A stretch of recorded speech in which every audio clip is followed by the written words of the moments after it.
The objective of the Colombian government through the National Bilingualism Program 2004-2009 was that all high school graduates achieve the B1 level according to the Common European Framework. Even though, today, this goal hasn't been achieved, just 27% of the students get the B1 level so far. Let's listen to our students' opinion.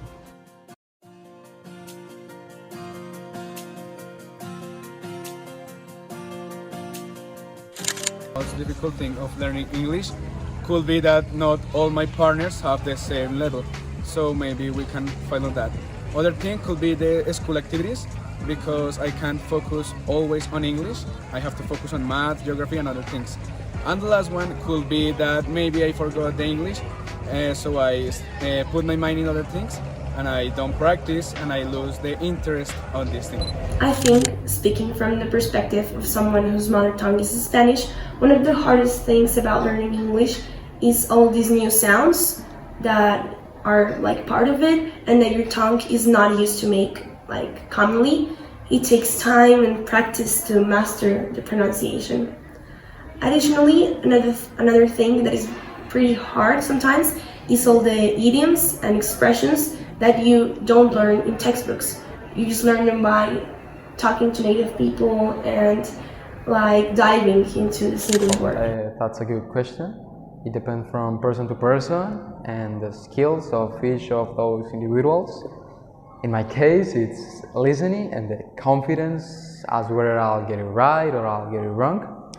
But it isn't impossible. We have to start little by little, first talking with trees, then talking with ourselves, and at the end of the road we will end up talking with someone else, and we will project that confidence in that situations. That's the beauty of languages. We are always learning new things to say and express, and yeah, it's like a travel between letters where we find a new identity.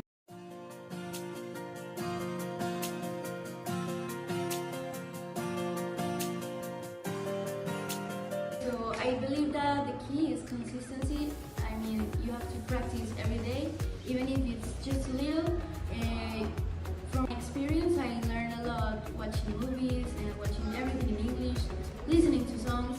So I think that if you practice and if you get really involved in the languages, it can be very helpful. Well, basically, there are three things that I have done. First of all, listening to music. One of the things I love the most is listening to music and has helped me to improve my speaking skills. Second, movies.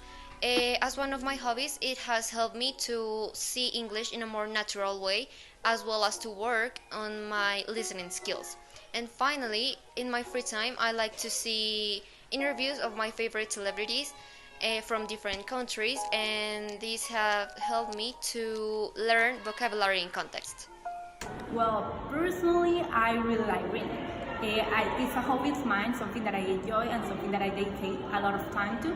So reading books in English could prove helpful when it comes to my reading and comprehension skills.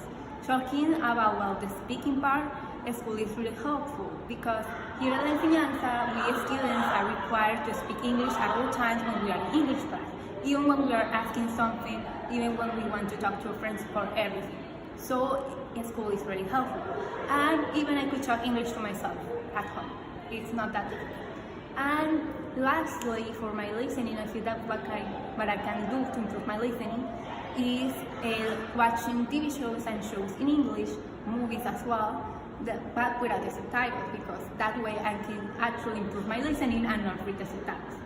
With that, I finished answering the question, so I would like to thank my school, La Enseñanza, for giving me the opportunity to participate and to represent them today.